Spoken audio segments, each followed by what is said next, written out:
I'm helping Hilton with something. We're planning some airport transfers For Hilton Honors members coming to the Monaco Grand Prix. I need you to test it out. We booked a racing driver to bring you over. But then we decided to book you a chopper instead. Now, I need you to check out some roads. Have you tried putting it in track mode yet? This car's insane! Continue through the hairpin and you'll enter the tunnel. Make sure you floor it. Oh my god! The crew is ready, Mr. Norris. Thank you. I thought you were busy. What have you been doing? There's chaos around here. Hilton, for the stay. Hello, everyone. Who's ready for a little F1? Yeah, we good? Okay, well, it's my pleasure on behalf of Hilton, McLaren Racing's F1 team, Influential, to invite you into a conversation about partnerships, content creation, and just a general good time. I think we'll have a good time. Hello. Is that good? Yes, we are. Hello, Now, afternoon, everyone. I want to be mindful. We're going to make sure that Lando speaks as little as possible because you want to hear from Matt and I. No, just kidding. Just kidding. I'm here with Matt Dennington, who's the Chief Commercial Officer for McLaren, in charge of all their partnerships. Obviously, Lando Norris, who's taken a step or two off top of podium once or twice. For those of you who don't know McLaren, I don't know what you're doing here, but the team obviously was founded in 1963, first goes to Monaco in F1 in 66. Listen to these stats, 950 podiums, 950 races rather, 509 podiums, 184 wins, 20 championships, soon to be more? Maybe. More, yeah. Maybe. I hope so. And then this guy over here has been racing with McLaren, joined the driver development program in 2017. 2018 gets the big seat. Yeah. You've been 118 races, not too shabby. 18 podiums, including one atop the top step in Miami. Yes. Now here's a fun fact. Yeah, there we go. Here's a fun fact. Lando has 18 podiums. When you add Matt and I together on the stage, we have 18 podiums in F1. Lando, I want to start with Miami. How can we not? So, you've had amazing races. You've been a great karter, a great racer. 17, almost up in the tops. Yeah. You get one on the top. And what I love about your journey is, during the more challenging years, you were in the garage, bringing the crew donuts, helping them change out the car parts. Not allowed to do that anymore.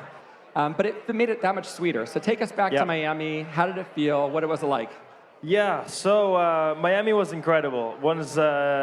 I would say probably one of the best days of my life.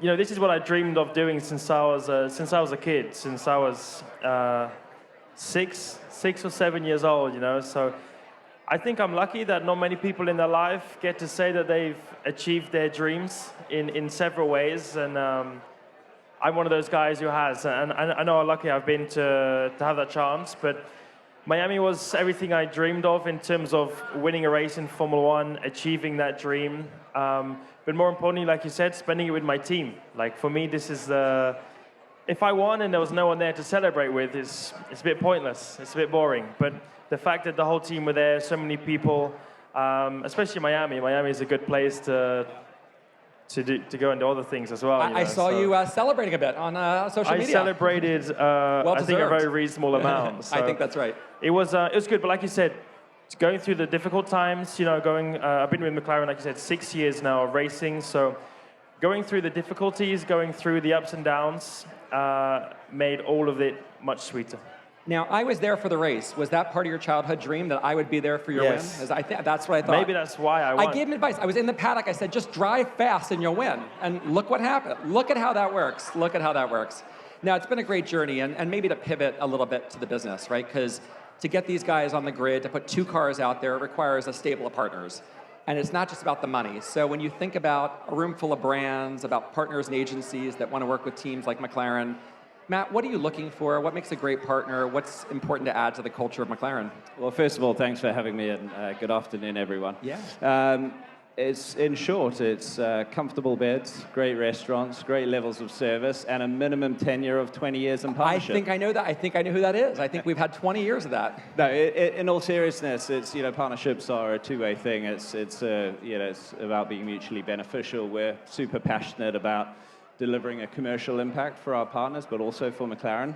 We have a stable of 6 high-performing motorsports teams now within McLaren Racing, beyond Formula One. We race in IndyCar, Formula E, Extreme E, esports, and more recently we've gone back into the World Endurance Championships. Our goal is to win races consistently. We want to be challenging for championships as well, and in order to do that, we need great technology, great people to extract the benefit from that technology, awesome drivers. We're pretty lucky with the drivers we've got in Lando and Oscar, but also in our other series, and a great fan base. And our partners enable us to do some great things in that space. It's about both performance on track and performance off track and the content we create. And we're doing some great stuff together at the moment. Yeah, no, I think McLaren is uniquely positioned for knowing who you are, your legacy, but really looking forward and truly fearlessly forward. You know, Lando, we talked a lot about authentic partners. Obviously, you're creating content, you're doing things. What are you looking for when you put yourself out there? What do you want a partner to do? What's the content you want to be creating for people in the world? I mean, I'm terrible at doing this kind of stuff. Like, I'm not made to be in front of a camera and to do all of these things. So, for myself, and I think for most people, trying to make it as original as possible. I'm not the best when it comes to just, scripts and doing all of these things. So when I want to work with people and when I get to work with people, just trying to make it original, trying to make it that it's me, that it's people that I'm working with. So like the film you saw when it came on, it was me and some of my friends were in it, and you kind of just have a much more natural way of talking, a natural interaction, and I think that relates a lot more to the people who are watching it. So when it's too fake and too scripted, I don't think it resonates so much with people who are actually paying attention to it. And for me, that makes it much more enjoyable. It makes it much more normal. That when you see something that you can relate to, when you see them having a laugh, whatever it is, I think it's what people have more interest in. But when it's me just reading words, and I'm not made for this stuff, I'm not an actor, I can't do those things, So just people enjoying their job. I'm lucky I get to enjoy. I do what I love to do, and then I get to call it a job at the end of the day. So I think it comes from, it's the same from the other side. If you have people who have the same passion or enjoy their job the same amount, you want to just kind of bundle that together and make it exciting for people to see from the outside. So mixing our world of motorsport and enjoyment and with other people and trying to make that into something that other people can interact with is probably the most important thing. I love it. We have had a proper go at making you a fool, right? We've had you clean a room, interestingly, not the best cleaning job I've ever seen. Make breakfast, again, not the best I've ever seen. We had you drive a kid to school. That was pretty cool ride. That was cool. We've had you celebrate your 24th birthday in Vegas. That was a pretty fun evening with some of your mates. Appropriately fun. We had you arrange transport from Monaco. What have you enjoyed doing with us as we tell the story of traveling the world and staying together? I've enjoyed all of it. Honestly, like anything where you're actually creating something much more is a lot more fun. So I've enjoyed a lot. I think when I've had my friends on, it just makes it a much more enjoyable creation of whatever it's going to be. Vegas and my birthday is always going to be a good one, right? So that was a perfect place to celebrate and have a good time, even though the race went terribly. But in Miami, we did the yoga and went on to win. So I think we do yoga every race, full-time every yoga time now as well. Right? So. Why change the routine? You had yoga in the morning. You had Mark for lunch. Well, not had me for lunch. We were at lunch together. Throw that up, and then you won. That's the form. That is the formula. That's the formula. Matt, speaking of authentic storytelling and content, when you think about the content your partners are creating, what are you looking for so they not only draft off of McLaren's brand, which is a great brand, but actually build the brand, actually tell more of the story of who McLaren is? Yeah, so we've got a duty to ensure that our fans are engaged, excited about what McLaren are doing, whether that's the performance on track or the work that we're doing off track with our partners. And you guys play a huge role in that. We try to bring to the table the insights and the passion points and what our fans want to interact with. And together we try and create meaningful experiences. I think through the Full to Stay campaign, you guys are doing a tremendous job, and I'm sure you'll go into that in a bit more detail. But it's about the promise to deepen and share those experiences with the fans. So we've got an awesome stable of partners, probably the best in sport, I would say, but I'm a bit biased. I know for us, I mean, if you think about the sport, it's 22, 23 races a year. Every week is an away match. I mean, it's really stressful. And so it's our pleasure to have you stay in our hotels. No, we love it. And then, beyond our own ecosystem, we launched our car on your 100,000 foot right. screens on the side of the Vegas Resorts World. So again, other opportunities to bring our story to life. Sure. So Lando, speaking of brands, I mean, obviously you're a son, a brother, an uncle, a friend, a mate, a race car driver, a human, but you're also kind of a brand. So when you think about the brand that's Lando Norris or what you're building with your side hustle at Quadrant, how do you decide what you want to share with your fans and what's kind of private? Because you're pretty followed, right? People hang on everything you do. I see you shopping in Monaco all the time on TikTok. No, what do you need? I will ship it to your house. It's called Amazon. What do you need? We use eBay. Underpants, anyway, so. Toothpaste, whatever you need. That's tricky. It's a tricky life. Like I never want to complain, so I'm not going to complain about it. But to get the balance right of building my brand, being me, there is also that element of just private life that you want. So. It's tricky to know how much you're willing to accept and not, and how much you allow people to come into your life and don't. Because when you're young, I mean, I was 16, 17 coming into it, everything's just cool at that point. You don't care what the consequences are. You want to do everything. But already a few years later, you quite quickly realize the impact of being in the position you're in versus the impact on your private life and how just exposed you feel at all times. But I love what I do, so I'm never going to be the guy who complains about it. But you learn, like with everything, a good amount of balance on what works for you, what doesn't. So much traveling within the sport that we do. You just want to feel comfortable. You want to feel like you can go to a place where you can just relax and you can feel like you're at home. And for me, that's super important. That I have a close group of friends, people that I trust. There's plenty of people out there that you definitely cannot trust. So kind of building those relationships and having people around you that you can lean on, that's super important. So the relationship side and knowing who you're working with and collaborating well is super important. Yeah, I mean, I think it speaks to how authentic you are with your fan base. They think they know you almost to a fault. So it's kind of you let them in, but boundaries. Again, we'll eBay whatever you need sent to your house. You just tell me what it is. If you need trousers, socks, no more shopping in Monaco. There's a lot of video of you shopping in Monaco and parking the car. Yeah, but I love cars. Okay, so, I know. Well, that's good. There's your news headline. Lando Norris likes cars. But I think if you're going to live in Monaco, you pay the price of living in Monaco by just people being there all the time. But no, it doesn't matter in the end of the day. I'm enjoying my life. I want to have fun. You might always feel like people are watching you, but I also want to give back. Like when we did the taking the kid to school day, like this was pretty cool for me because if I got to go to school with a driver when I was 6, 7 years old, I would have freaked out, for the rest of my life. So that was pretty insane. And just kind of having that feeling of when I was 6, 7 years old, I looked up to Lewis and to Fernando and the guys who I'm actually racing against now. I bet when you beat them, that's what they want to hear. I used to look up to you, and now I'm passing you to get on the grid.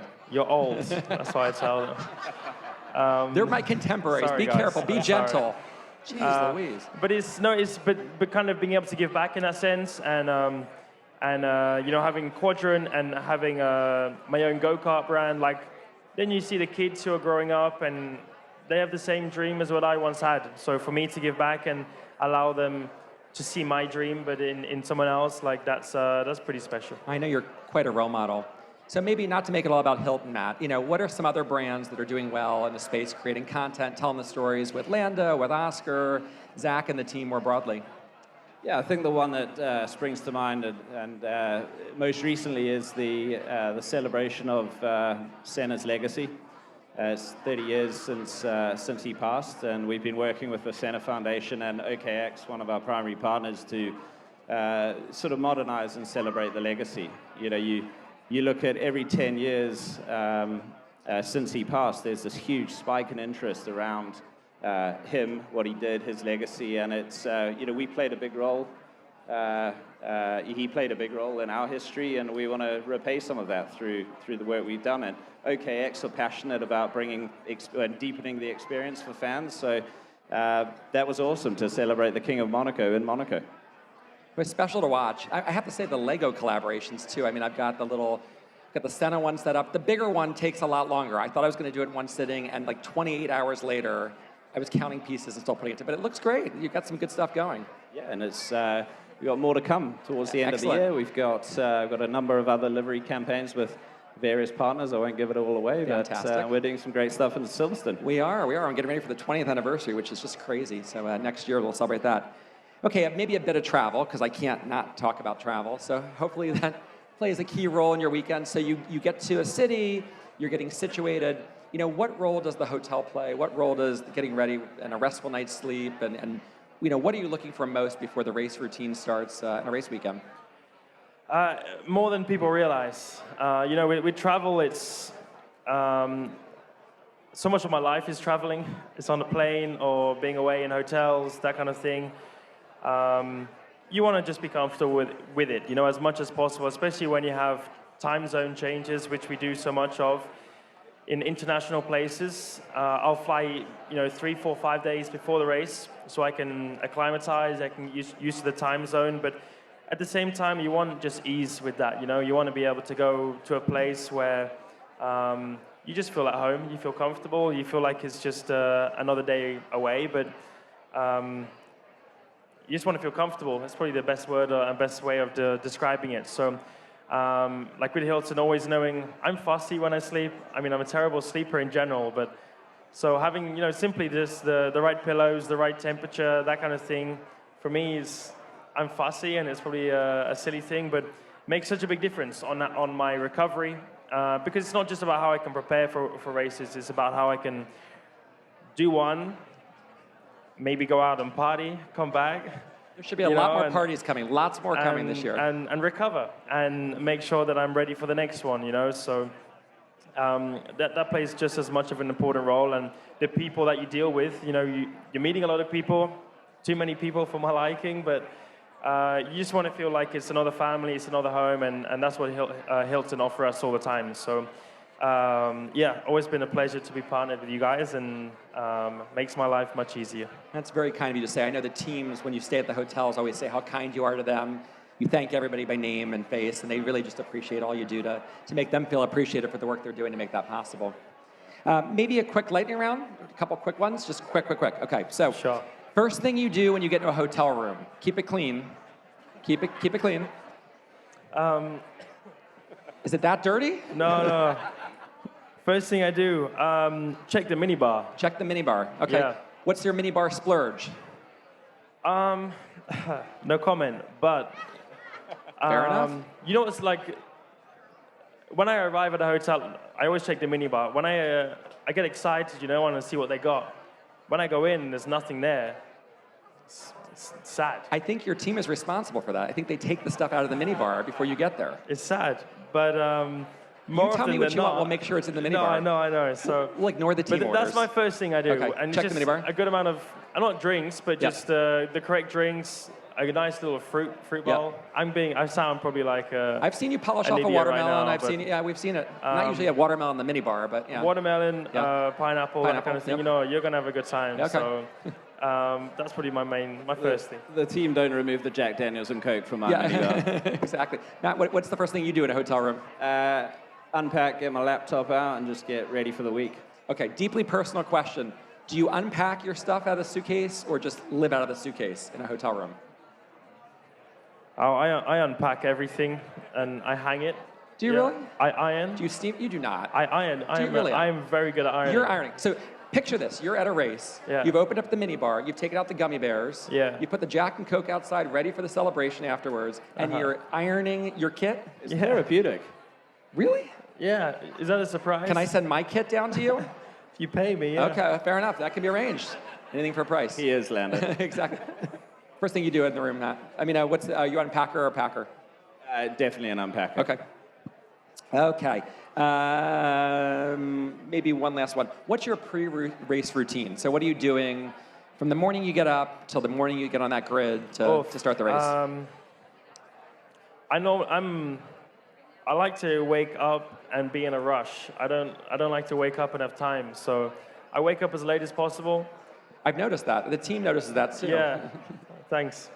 So I normally leave myself 20 minutes. Okay. 20 minutes to wake up, In and out. shower, change, iron, and leave my room. Do you iron every day? No, I don't. Okay. I was joking. God almighty. No. So Look, a yeah, 20 slacker. minutes, but that gets me in like the excited, like I know it makes my heart rate come up a bit, and I'm ready for the day. Nice cold shower.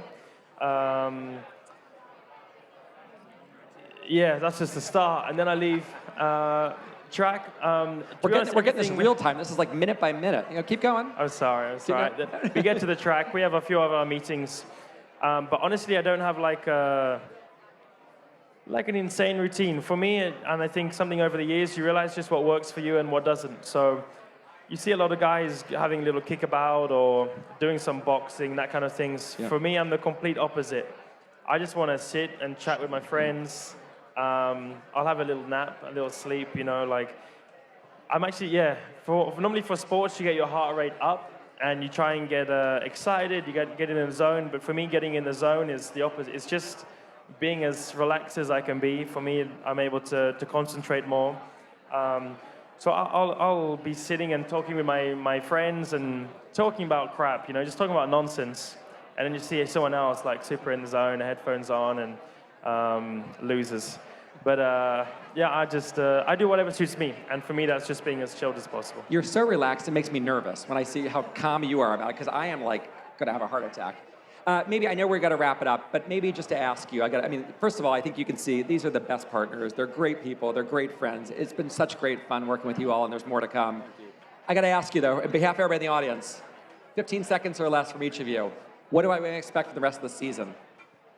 More podiums, more Excellent. wins. You're the only driver that has scored points in every single race so far this season. It's incredible. Yeah. Literally, incredible. 5 races and then 5 podiums for the team in the last 5 races. This is unprecedented. So more podiums. Thanks. What else?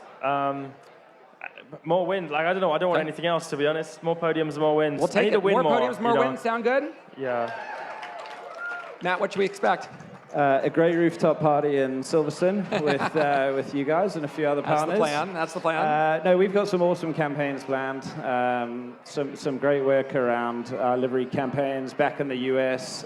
Brazil will be revisiting the Senna legacy. So, just want to continue to bring all the fans on the experience with us. Excellent. Well, I know you guys have a very busy schedule. Thanks so much for spending some time with the group here. Really appreciate your time as well. Lando Norris, Matt Dennington, Thank you. McLaren Racing. Thanks. Appreciate your time. Thanks, everyone.